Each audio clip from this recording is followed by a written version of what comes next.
If I didn't get it now, I'd be obsessing with it the whole talk, so thank you for your patience on that. So,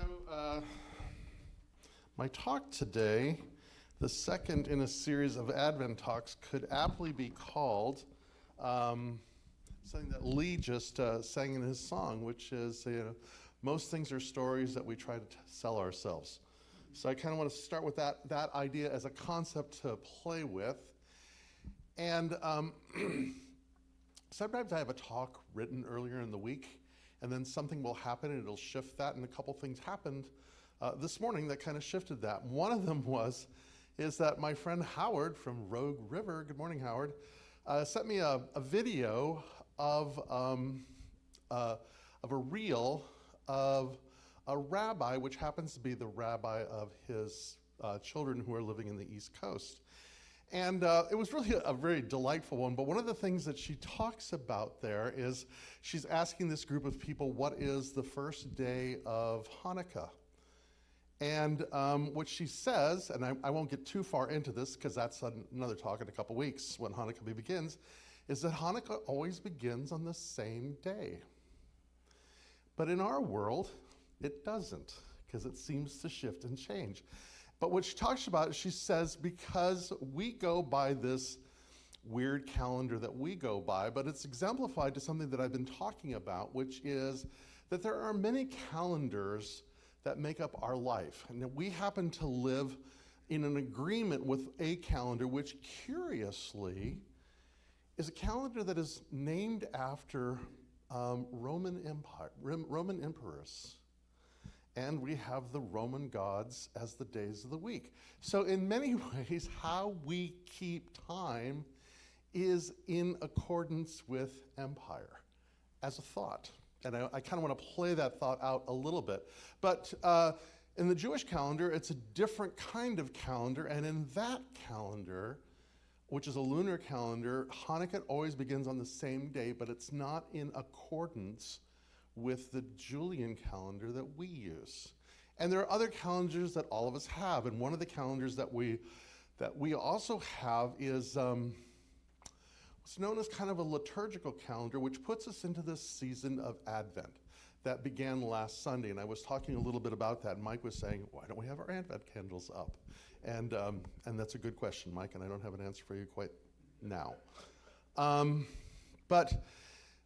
And the thing about Advent, and I talked a little bit about this last week, and I'll continue. One of the things I talked about last week is, it was the week that we lit candles for the prophets. And the prophets aren't these sort of musty old characters that you see in stained glass windows who look really old with long beards and icons of pens and things like that. If you want to think of who the prophets were in the ancient world, in old Palestine, the time of Jesus, and even before that, the time of the very corrupt kings after Solomon, think more in terms of Paul or Jim or especially Lee, because the prophets were poets. And they would sort of shine the light on how things were. So when we talk in terms of something being apocalyptic, what we mean is not disastrous as much as it's reflective of where things are. And the prophets were that. And another thing that I would also say to add to that is symptoms are prophets. Symptoms are prophets. So if you look at conditions in your life that are telling you something or inviting you to wake up, that's a prophetic experience that you are having, because it's calling our attention to something that basically says, if this continues the way that it's going, this is probably what you can expect to happen as a result of that. So that's kind of that energy prophetically. And all of it throws us into what we would call this liminal time, this time of between things. Advent isn't Christmas, but it isn't autumn. It's this interesting kind of time, and we're sort of in that magical in-between kind of time. Richard Rohr says it like this. He says, it's when we are betwixt and between, have left one room but have yet to enter the next room. Any hiatus between stages of life, faith, jobs, love, or relationships. It is that grace time when we are not certain or in control, when something genuinely new can happen. It is the ultimate teachable space. I love that idea that when we are in this liminal time of in between, whatever that in between may be in our life, jobs, relationships, our experience of the divine, whatever is kind of going on, how the calendar shifts and changes, those are the times when life seems to be most teachable. And it's a time that we can kind of open ourselves up. And so we ask ourselves questions seasonally, like what am I in between right now? What are you in between right now from one thing to the next? What is that middle place that you may be finding yourself? And what would it feel like to stop trying to resolve it? To just allow ourselves to be in the question. There was a book I remember reading in college. It was Kurt Vonnegut Jr. I was a big Kurt Vonnegut fan then. It was called The Sirens of Titan. And one of the things that he talks about in that, one of the characters, is that questions are more important than answers. And if we can sit with a question long enough, the question will begin to reveal itself in such a way that it'll point the direction to where the answer may be. But most of us, because we have this obsession with certainty, don't allow ourselves the time for the questions to ferment, to kind of get juicy so that they can start revealing themselves.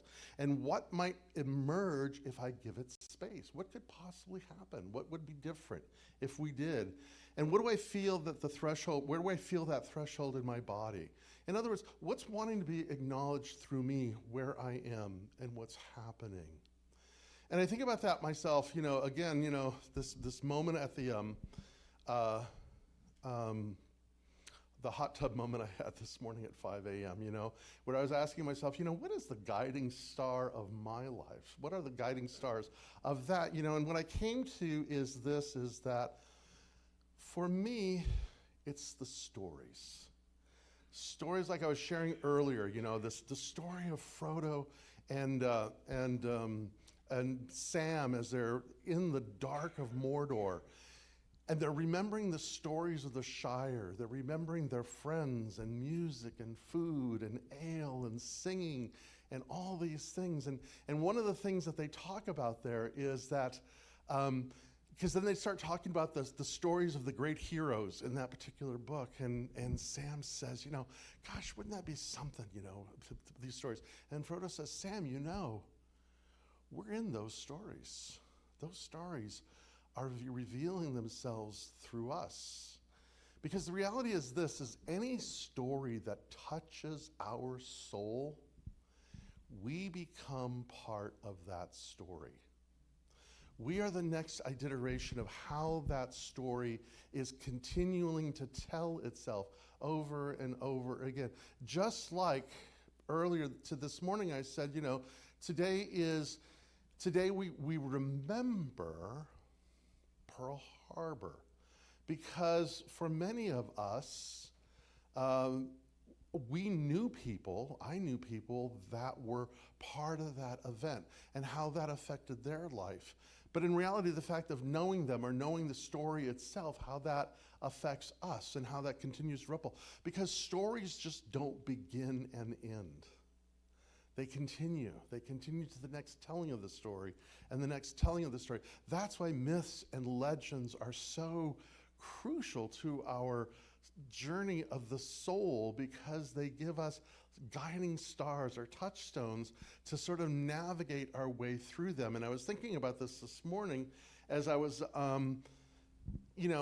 thinking about a Christmas story. We're in Advent now, and one of the most moving stories for me is, because I've shared it before, it happened in 1919 in the fields of Belgium, where on Christmas Eve there was a spontaneous truce that soldiers from both sides, they began singing Silent Night, and then the next thing you know, they began to tentatively move into the no man's land, and the next thing you know, they're swapping chocolates and brandy, and they're playing soccer. They were able to tend to their dead and wounded, but there was this instant or spontaneous organic peace that grew up in that moment until, of course, the general said, well, we can't have that. We're supposed to be having a war. You guys get back on your side.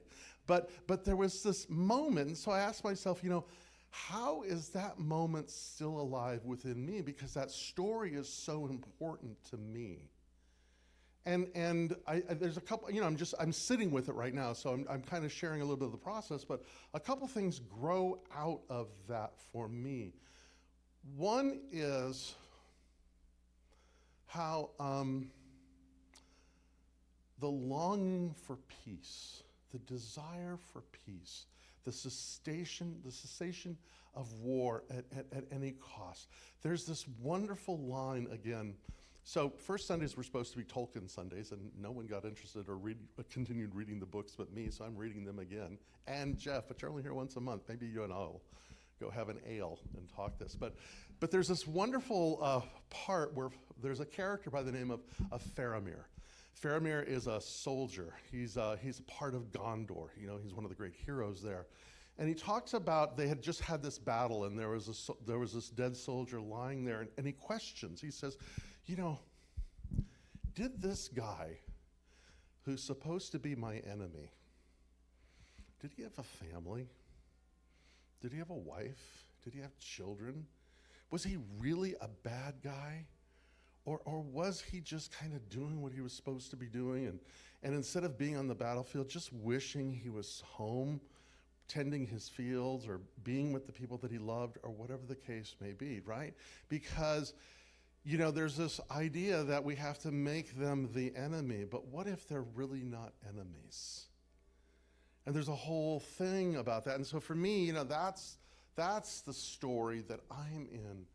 Are there really enemies? Do I actually have myself personally, or are those enemies? And what is the stories that are being told to us to divert us from that?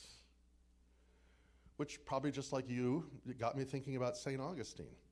But then there was this article that I read in the New York Times this week, and I just want to share a couple paragraphs. I won't read the whole article, but I just want to share a couple paragraphs because this article really touched me. The guy writes, and he's a former Marine, and he says, when the Trump administration officials post snuff films of alleged drug boats blowing up, of weeping migrants handcuffed by immigration officers, or of themselves in front of inmates at a brutal El Salvador prison, I often think of the story that St. Augustine told in his Confessions. In the 4th century AD, or CE, a young man by the name of Alypius arrived in Rome to study law. This is Augustine writing this. He was a decent sort. He knew the people at the center of the empire delighted in cruel gladiatorial games, and he promised himself he would not go. Eventually, though, his fellow students dragged him to a match. At first, the crowd appalled Alypius. The entire place seethed with the most monstrous delight in the cruelty, Augustine wrote, and Alypius kept his eyes shut, refusing to look at the evil all around him. But then a man fell in combat. A great roar came from the crowd, and curiosity forced open Alypius's eyes. He was struck in the soul by a wound graver than the gladiator in his body. He saw the blood, and he drank in the savagery. Riveted, he imbibed madness. Soon, Augustine said, he became a fit companion for those who had brought him. And so what he's saying here is when we drink in the madness of the cruelty. There's an intention for this. The intention is to allow us to sink into the very madness itself. It numbs us, it titillates us, it draws us in. And there's a by intention, just like in the days of Rome, there is an intention to have us addicted to the savagery of cruelty and injustice. And this is what it means to live an empire. This is kind of what it all comes down to. So when we ask, those migrants, do they have families? Do they love people? Those people in the gunboats or in Venezuela or wherever the case may be. We talked about empathy, and yet there is a design to numb us of one of the most basic aspects of our humanity. And how easy it is to point and say it's that guy or it's this person, but the reality is what we see is this has been ongoing for centuries. It's the modus operandi of what empire does to the psyche, to those who it rules. They say, I think it was Nietzsche, Kierkegaard was one that said, that the best way to make people feel that they are good prisoners is to convince them that they're not prisoners. And we think we're free, but the whole thing of how we get information, we're on a blackout, we're in the dark by design. And before I go further with that, I want to go where I want to go with this, which is that the Advent stories address this in different ways. And what I like to offer you for you to think about is this, is that the Christmas stories, which are all different in the four Gospels that we have, they tell different stories completely. Only one of them has magi, only one of them has, the nativity scene. John has got this whole other thing that's going on, and Mark doesn't even mention it. But think of the Advent, because of how these books were written. First of all, is to ask this question: who were these books written for, and why?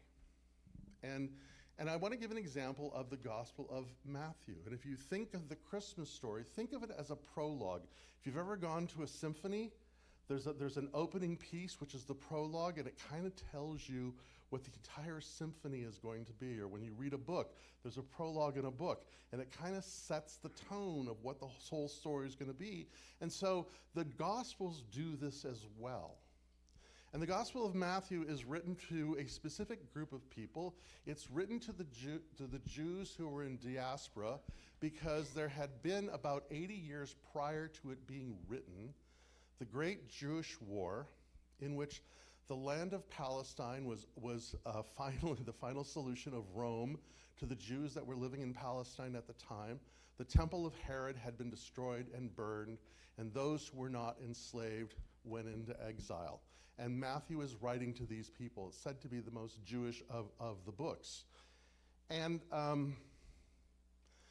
think there's two aspects of this, but I need to back up because there was an important piece that I forgot to mention.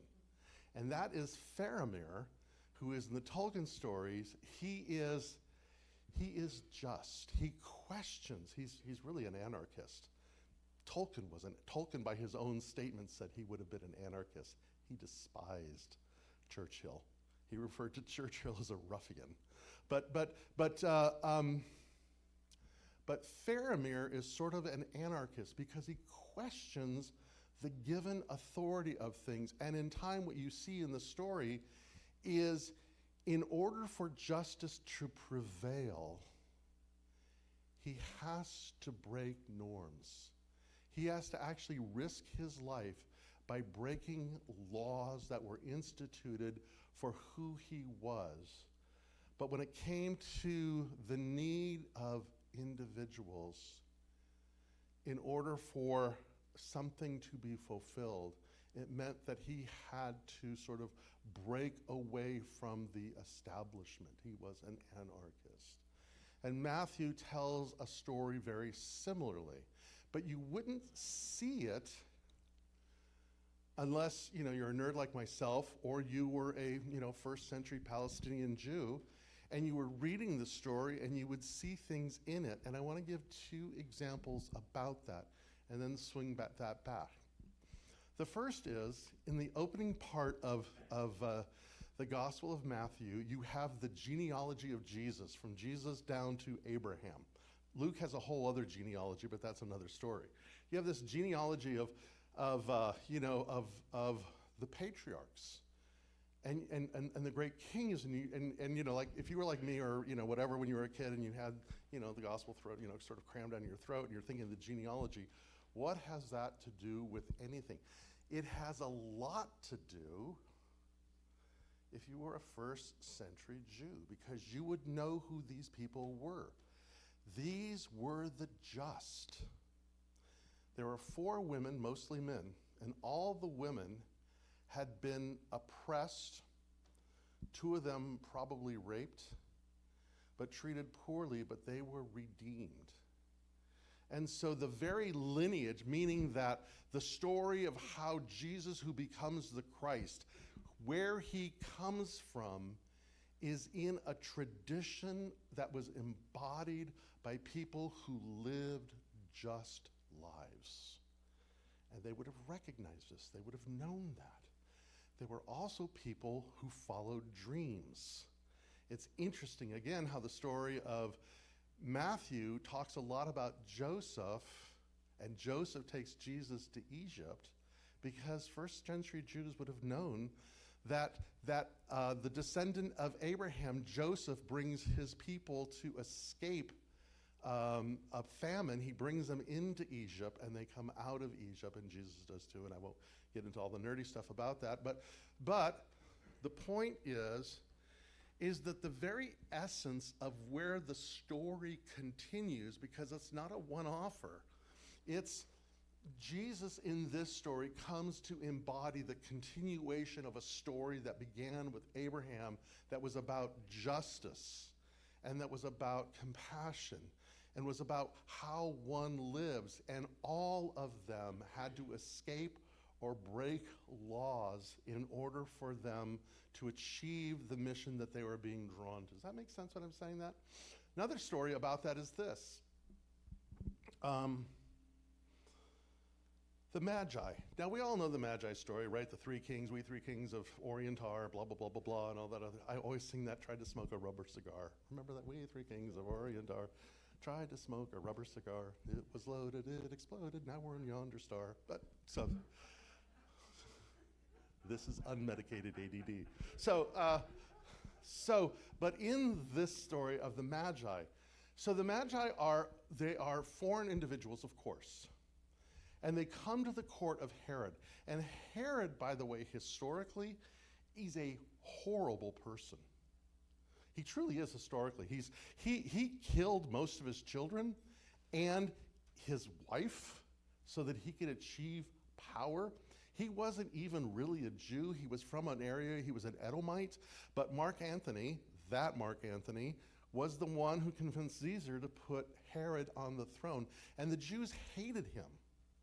But he made all these great building projects. He built all these things, and he built the temple, and he built a ballroom. He didn't build it. He built, these palaces, and he built all these things because he was trying to get the people to like him from all the bird. But he was a terrible person.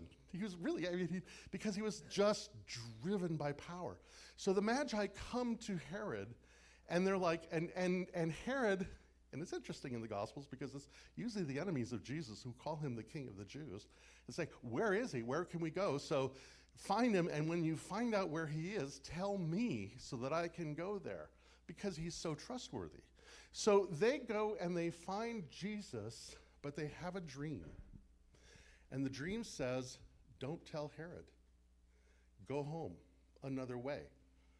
And this is an act of resistance, because for them to disobey the orders of a king would have been death. So what would have happened had they gone back and told Herod we had found him? Or what would have happened if they went back to Herod and said, we're not going to tell you? So what they do instead is they break the edict of a king. They break a law. They become anarchists. And they travel to a dream. And I think then from a metaphysical point, for me then, I begin to ask these questions. You know, does my dreams, do your dreams cause you to break the norms? If you are being lured by an idea, empathy, compassion, whatever it is, where does that place you in the crosshairs of that which gains from not having that? And I'm not just talking, cheating on your taxes because you have a dream of buying a big house. I mean a dream of where Spirit is guiding you. And where does that put you today in the world that we live? Or where is your guiding star taking you? Because if it's truly a guiding star, it will guide, and it's from Spirit, it will guide you away from what we would call the affects of this world. The Gospel of Matthew talks about two worlds. It's a dualistic gospel, and I know we hate that word dualism, but it's true. There is the world of empire, and what that stands for, and what it offers, the perks, the benefits, the duties, the obligations, and where that is. It is Pax Romana, peace through power. I can force my will to have it done. Tolkien says, that the greatest evil that there is the desire of power. Or that there's another way. And this goes back to being a nerd. Augustine again, the city of God. And Augustine writes this in the city of God. He distinguishes between the two worlds, or the two cities as he has it. He says there are the people that are bound by the rule, or bound by let me just read what I wrote here. In the city of God, Augustine distinguishes between a people bound by common loves and those ruled by a lust for domination. It's kind of black and white. There is a enrapture of our culture about power and domination. And there's a vision of common love, of empathy, of joy, of singing together, sharing together, building together. And those are kind of the challenges that this season invites us to think about. Where do we stand in this? And not only where do we stand, but like the Magi, when we encounter the gift of life, what do we do with it? Do we sell it out, or do we protect it? And in our own life, when the guidance within is speaking to us, what do we do with that? Do we numb it, or do we listen to it? Ralph Waldo Emerson says, beware when the great God creates a man or woman who thinks, then all creation is at risk. So, our second candle, we lit our first candle for the prophets. Let us light our second candle for the anarchists. Happy Advent.